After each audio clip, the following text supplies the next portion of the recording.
What's happening everybody, King GBL here and welcome back to a brand new Go Battle League video. Today we have some battles submitted to the channel by Joel, so thank you very much for submitting these battles. And we have a very funny Pokemon here today. We're going to be reacting to some battles here with none other than Seismitoad. And they're actually running the double nuke moveset right here. And we've got Sludge Bomb and Earth Power, which of course both do a ton of damage. Thank you very much for these battle submissions, and I'm going to leave a link to their Twitter in the description down below. They wanted me to just put that in the video, so feel free to go drop them a follow if you want to see some Pokemon Go stuff. And if you do enjoy today's video and you're excited to see some Seismitoad gameplay, of course all likes, comments, and subs are very much appreciated. But we've got a very interesting match against Lapras right here. So I think we've had two shields right here. And is the Lapras running Ice Shard, which is the recommended moveset on PvPoke. Okay, so we're in a 1-to-1 shield scenario. Yeah, so going for the Sludge Bomb here, yes, they do just about reach it. So a Seismitoad, it's a funny one because it actually knows Muddy Water as well, which can debuff the opponent's attack. So this is not the end of the world right here. I mean, it's not a great backline for a Lapras, obviously, but the good thing about this is you've got a shield. Yeah, you can probably just let this go. And this is a non-shadow Alolan Ninetales. Oof, that Skull Bash is oof, and the defense rise as well. That definitely hurts quite a lot. Yeah, you don't really have just an amazing answer to this Pokemon. Oh, it's just so hard. It's just so hard to watch. The Weller Balls just do absolutely no damage, so I can definitely understand why you wanted to stay in there. Because I think once you get the Lapras gone, yeah, so you've got a Diggersby in the back right here as well. So you're going to be able to get off the Weller Balls, and of course Walreign's going to do a ton of damage too. So yeah, definitely staying in there was the correct play. And you know, maybe you could have went for like a Sludge Bomb the whole way across, but if you do get that debuff of the Earth Power, and of course it will do more damage, that would be better. I think the opponent actually let the first one go. And yeah, so we get Fire Punch out of here. At this point, yeah, so nice, no shield, it can only be a Fire Punch, which will just be neutral, which Fire Punch is not a very strong move. And the opponent's staying in here for a minute, and in comes Lucario, folks. In comes Lucario.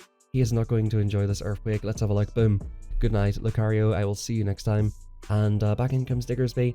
And yeah, we're going to hit the Icicle Sphere. The opponent top lefts, and that's a good game one right there. So Seismitoad, you know, it's a very bulky Pokemon as well. Like I said, it can learn Muddy Water, Sludge Bomb, and Earth Power. So it's got some really good moves. And in comes a Lucario lead, so let's see what you want to do here. So yeah, you're doing super effective damage. But these counters just add up so much right here. With Lucario, you probably could get away with beating because a Sludge Bomb would just do a ton of damage. Oof, there's the close combat. So that's a rough one to let go right there. And yeah, of course, this will do super effective to Walreign. Walreign is a little bit tanky, so it can sort of take these counters okay, but maybe coming in with Ninetales would have been slightly better there. The opponent's just going to stay in here and just go on a rampage with Lucario. And yeah, we do get a shield here. I think with Lucario, you know, it does so well against the ice types. You have to sort of protect it at all costs in the back. And yeah, this is pretty much worst case scenario as well. They've got, sorry, I was going to say Lapras. They've got a Frostlass. So let's see if you can overcome this match. They let the Earthquake go, so that could be very vital here because Frostlass is very glassy. And getting off a Weller Ball against it will more or less take it out. And the really good thing about Ninetales here is you do sort of resist the avalanches, and you get to the moves a little bit faster. So is this just an avalanche? I wasn't counting. Yeah, I thought it would have been just an avalanche. So that's a little bit unfortunate there, but we are going to be able to get this out of here. And you know, avalanches will chunk a little bit. You know, Frostlass just does so much damage. And yeah, in comes Mudboy. Again, this is going to be super tough to win. We do have a little bit more bulk on this Ninetales, because of course it's the non-shadow version, but definitely a little bit less damage here. So yeah, this is going to be Mud Bomb. I reckon about about three Mud Bombs will take out here. And oh, they actually come back in with Lucario. Interesting. So yeah, you do sort of have to throw off here because they will get to a move. And I believe from this range they could just shield and yeah, go for the close combat. Lucario with close combat is just crazy in this cup. You're pretty much very unlucky here to see it with your double ice backline. Yeah, so it's one of them ones where you sort of do have to stay in there, but in comes a Magneton, very spicy pick by the opponent here. Magneton's just going to get absolutely eaten alive by this big Seismitoad. Look at this thing go. Look at this thing go. You can probably just farm it the whole way down. The Earth Power is super unnecessary here. You could just literally farm the whole way down and you would be absolutely fine here. We're going to basically start throwing off resisted moves. And I personally wanted to run Togedemaru, but that thing would just get so hard-balled in this cup. And as you're seeing with Magneton, these electric types just cannot perform in this cup whatsoever, but I'm really surprised the opponent stayed in here, and you will eventually get the farm down. The opponent shielded it for some odd reason, and strangely enough, in comes an Empoleon, so they could have swapped out, and oof, that is so rough right there. Actually, I want to replay that. So this is definitely going to be a learning moment. So the opponent swaps in 1, 2, 3, 4, right? And then he goes for the move. So you would think that's correct, but it is slightly incorrect because you were such low health that the free turn move will get applied after 2 turns. The damage gets applied after 2 turns, so in that situation, if you're low health, you know, at the very most, try to throw after 1, and then throw after another 1. Throwing after 4 there, you know, it wasn't going to allow you to get the both moves off. You could have went like Sludge Bomb after 1, and then go for the Earth Power, and, you know, don't even worry about timing at that point. Whenever your Pokemon is that low, you just want to get your moves off at any cost. You know, it's not really that vital to get good timing. Timing, it is important, but it's only really important, you know, like in the first game, or, you know, if you're just like a full health Pokemon into a full health Pokemon. Whenever it comes down to, like, you know, 10% health, you just want to get your moves off, and, you know, it might be unfortunate giving the opponent extra energy, but they're going to get the energy anyway. They're going to farm you down no matter what. So just keep that in mind for the future. And lucky enough here, is this an Excadrill? Folks, I absolutely love this Pokemon, but a good night, Excadrill. Sleep tight. Get back into your little hole, little mole. I wasn't trying to rhyme there, but I love Excadrill. Shout out to Coco, who loves Excadrill as well. I would love to run it in this cop, but to be honest with you, it's just going to get absolutely destroyed, isn't it? I mean, it's got Drill Run and Rock Slide. There's not a ton of, like, flying types. It might be quite nice against some of the ice types which are running wild. And here we have Registeel into the Toadmeister. And in comes Dugong, and we're just going to see, yeah, I like the banked move. And we're just going to see a ton of Icy Winds go through here. Now, you might think that it's good to, like, debuff the opponent. You have to be careful when you're doing this because you're running the risk of the opponent getting extra energy. You might be thinking that you're going to try and run down the clock, but whenever the clock has just started, you're never really going to run it down completely, and just by debuffing the opponent, you're giving them the opportunity to come out with, like, an Earthquake and just kind of swap out and have a full power Earthquake later on, basically. You can probably just go for an Earthquake. It'll be debuffed, so you'll probably need 2 of them to take this thing out. And you could even come out of here with a little bit of energy. Like, this Dugong is going to do absolutely nothing, so yeah, it could probably tank another Earthquake at this point, and you could get, like, a nice little Powder Snow down. They're going to keep debuffing your attack, which, you know, they think they're doing a great job here, but they're actually just allowing you a chance to get more farm by going for these Earth Powers. So, like, this is actually working against them. Like, that is such a Powder Snow down right there. You've just got an absolute ton of energy. And yep, go for the Snipe. Okay, I like this. You've pretty much almost got up to an Earthquake in the Walrein anyway. So if you do get realigned with it later on... Oh, did they actually... That was a nice catch by the opponent. To be fair, like, that still does a decent amount of damage to the Lapras. And yeah, I think you realize at this point that, yeah, you'll be able to deal with it. I personally would have liked to shield there because if you think about what you've got in the back, your Ninetales is basically dead here against the Reggie and the Lapras. So I wouldn't mind, you know, just double shielding this at this point. And again, maybe just going for Sludge, but you do get another move off. So this is probably going to work out fine. You can probably just come in with a Ninetales and more or less, yeah, just like sacrifice it. And you'll have Walrein, which will hopefully be able to get to 2 Earthquakes in the back. You cannot shield anything here at this point. Yeah, so that's perfectly fine. And you know, these Weller Balls, like, they will chip away at the Reggie. And you're going to get a nice little farm down here, which is going to be good. The Lapras might reach a move here, yeah, so they just about do reach the move. So yeah, this is just yeah, an easy no shield. You want to save your shields for Lapras. These lock-ons are going to do absolutely nothing to you, and at this point, you could just even insta-swap out here. But you can obviously just go for a few chips here, and that'll sort of put it into Earthquake range. I think you need maybe like an Earthquake and like a little bit of farm to take it out. Yeah, so I don't mind this play here, it's pretty good actually. Just going for a couple of these. That's what I would do actually in this situation, just chip it down, make sure the Earthquake definitely takes it out. And yeah, at this point, you don't even need to bait, honestly. I don't mind the bait, but like, you will definitely get to 2 Earthquakes here, and if the opponent lets this go... Oh, they do let it go! Okay, so yeah, I mean, you have 2 shields. For the opponent here, they'll probably go for the Zap Cannon debuff. Focus Blast, okay, I think a debuff would have been a better play right there. Just to sort of make it a little bit more awkward for Walrein. Now you're going straight for the move, so this is good. And the opponent lets it go. I guess like that was their win condition, to try and let it go. I think at that point though, you do have to sort of shield it, because you're getting the Walrein into a space where it's like getting awkward, and like farming it the whole way down was just not going to happen anyway. So GG's nonetheless there. And hopping into the next one here, we've got Seismitoad versus Seismitoad. It is the battle of the Toads, ladies and gents. So as you can see here, we've got an ABB style team. And the best thing that you should do here is if you get a mirror match, or if you get a Whiscash, or you get anything like that, you want to swap straight out, right? Because both of your back Pokemon will beat this Pokemon, basically. And there may be a Pokemon in the back that Ice types simply cannot deal with. So by staying in here and just kind of playing this matchup out, you're sort of leaving yourself very vulnerable. Imagine the opponent has, let's say, like a Lucario, Escavalier or something in the back. or some sort of steel type, which resists ice type moves, your best answer of course would be Seismitoad, and you don't want to leave yourself super vulnerable by staying in this kind of mirror matchup. So the opponent does take you out here, and yeah, at the very least, you've got a 2-to-1 shield advantage. What I would sometimes do, even like, let's say for example it's a Pokemon in the lead, which is a little bit tough for your whole team to deal with, you still want to keep your A Pokemon for any potential Pokemon that counter your backline.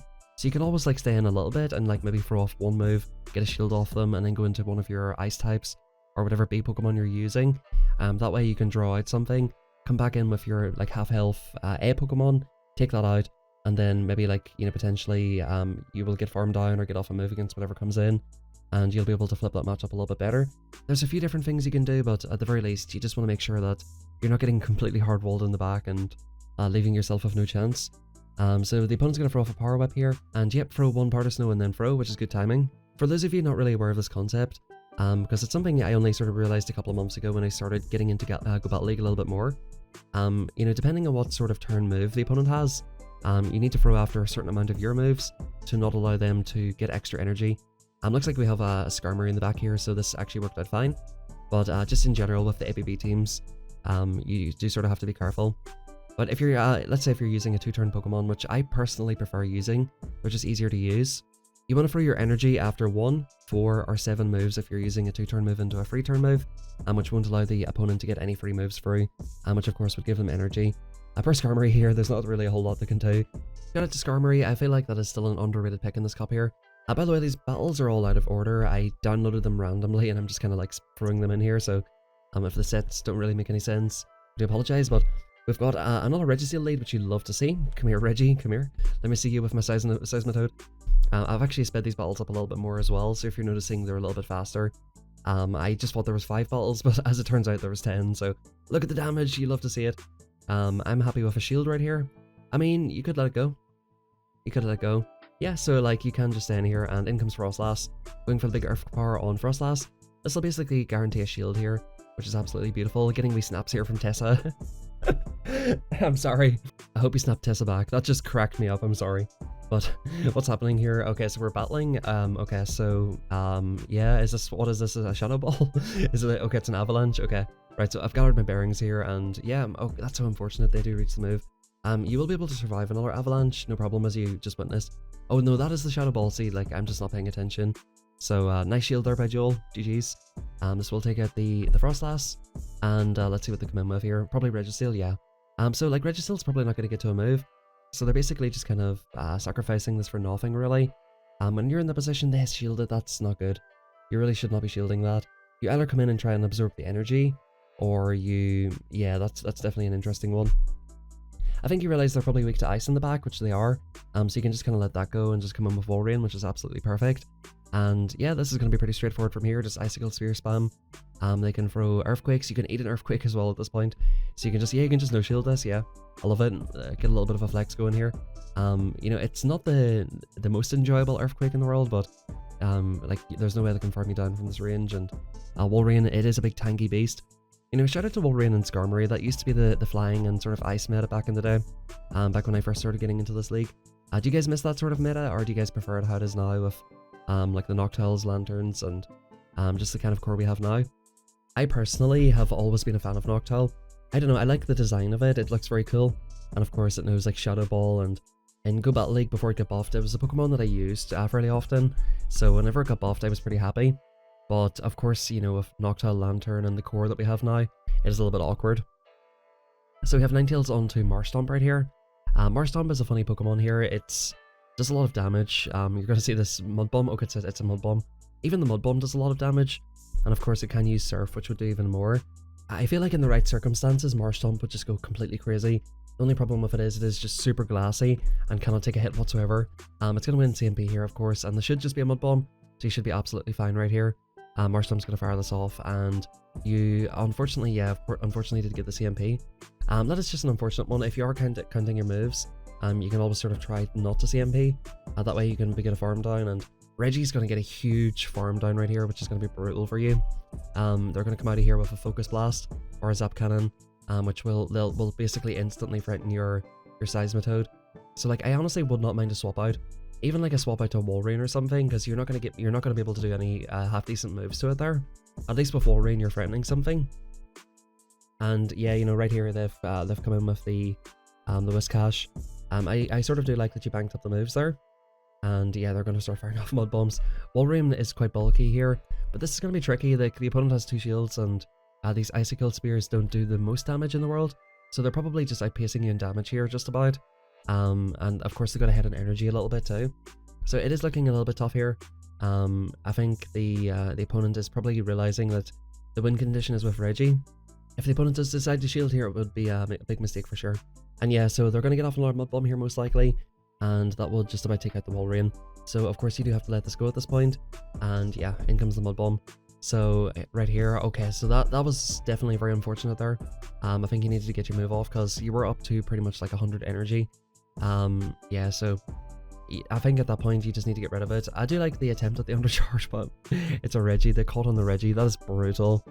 You know, good, honestly, well played. Like, the opponent played well there, and that's just a little bit unfortunate. I think just, you know, a little bit of, you know, better sort of middle game management there would have done better. Unfortunately, all the energy gathered up with Toad wasn't really helping too much, and, you know, just in like the straight zero energy, oh, nice catch by the opponent. It is going to be onto the Ferroform, which will be neutral damage, but I think maybe like getting out of that matchup a little bit quicker would have been better. And yeah, nice we're coming in with Ninetales who can spam off moves here. I sort of like that you're throwing the move straight away here in a way, because it does put them under pressure immediately. It's not going to take them out, of course, but it sort of pressures them like they're just getting barraged with moves. Yeah, they're going to go for Thunder here. So that's the incorrect move there. Unless Thunder is super effective, always go for Power Whip, because Power Whip, it's the better move to go for, basically. Thunder's only good if it's against like flying types or something that's weak to that. And in comes Macargo. This is looking so unfortunate here. You have, of course, the Wolverine in the back. The good thing is you can sort of line it up with your big Toad boy, which is perfect. This will be a Rock Tomb or an Overheat, both of which are resisted, but an Overheat will do a decent amount of damage, and in comes Empoleon again. Now you do have to shield this right here. Okay, so nice shield. I actually wouldn't mind, you know, maybe a catch attempt or a bait or something here, because your attack is debuffed with the Rock Tomb. They might let it go. No, they're going to shield it up. Go for a catch or something here. Yeah, so that's sort of rough there at that point. Your only real hope here is that you can just kind of farm up an absolute ton of energy with Wolverine, and, you know, potentially threaten the Macargo on the other side. I think this game is over though. Like, as soon as you let that sort of Pokemon go down, especially with all the energy it had as well, I think going for a bait there is ideal as well. Because, you know, at that point, like, when the opponent's got 2 shields, they have to shield up something, and yeah, in comes Macargo. You're throwing this straight away, but it doesn't make a difference anyway, because the opponent will reach another Rock Tomb pretty quickly here, and they have a shield as well, so it was definitely a little bit tough in that middle matchup. I think just, again, just transitioning in around your team a little bit more definitely could have helped you out there, but you know, it's definitely a little bit tough, and well played to the opponent there. And yeah, let's hop into this next one here. I'm actually like quite liking the Seismitoad, and in comes Diggersby, so this will be an interesting match. Let's see what Diggersby wants to do. So even in this matchup right here, if you're using Seismitoad, like, I don't mind actually you getting out of here, like throwing this Earth Power and dipping, because both of your backline are super effective to it. And again, there could be something that's really weak to this in the back. Yep, nice, that's perfect. That is literally perfect. Just chip it and dip it, and at that point, you know, like, if your Ninetales gets taken down and you like somehow get realigned on the Seismitoad, the opponent's going for back-to-back Fire Punch here, which is interesting. It's actually not doing like a crazy amount of damage. Nice catch by the opponent, but Escavalier can take a hit, and see, like, this just goes to show you exactly why you need to dip out of here. What would you do if this Escavalier was on both of your ice types? You would top left, right? So like, that is exactly why you chip it and dip it, or just, you know, swap out if you've got 2 better answers in the back. At this point here, you can come in with your boy and start mud-shotting down. You definitely need to shield this right here, so yep, very nice shield. This thing does a ton of damage. And, you know, look, here's a tip for you, and I think this will actually work for you, right? This will work for any of you guys. If you're in around 2000 elo, literally be it every single move. I bet you will have a net positive with it. People will call it sometimes, but if you beat every move, I almost guarantee that it'll work out for you, because people don't really like making those calls, and you know, it's just the safer option, and most people will go for the safer option of shielding. So I would like to see you baiting a little bit more, especially whenever the opponents are pretty low health. And these, you know, like steel types like Lucario and Escavalier, they cannot take a hit, even though it's resisted. Like, they cannot take that hit. And yeah, I think it's definitely something that would help out a lot here. In comes Diggersby, and yeah, this thing's just not going to have a good time. Yep, let the Fire Punch go. This can only be a Fire Punch. And the opponent actually for the match here, they came in with Diggersby, allow you to go for the farm down. You absolutely love to see it. And you have the Earthquake on the other side for the Whiscash. So again, that just sort of goes to show you with, from the opponent's perspective there. You know, like, don't get too uncomfortable. Like, if you're in a sort of match where it's kind of looking even, don't give your opponent a chance to do something like that to you. Like, you know, you're up a shield, you don't need to dip out, you can just Mud Bomb and just get it really low, and then maybe come in and finish it off with the Diggersby, or make sure that the Walrein is dry on energy and then swap. So like, that was a little bit of a mistake from the opponent there, but worked out beautifully for us. And let's go. Seismitoad into the Whiscash. Again, this is where you sort of need to dip out. You can go for the opponents go straight for Mud Shot, which is our Mud Bomb, which is not the one. Which you can easily tank here. Going for the big Earth Power. I actually would prefer going for the Earth Power on this one, because yeah, see, they often let the first one go. It's usually like whenever they're really forced to shield, that's whenever they're most likely to let moves go. Again, you need to sort of transition here, because again, we're going to be in just real big trouble if they have like a counter user in the back. But let's see what happens here. Okay, a big Earth Power goes through. Honestly, I think a Sludge Bomb would have took out of that range, and you even might have been able to get to another one there.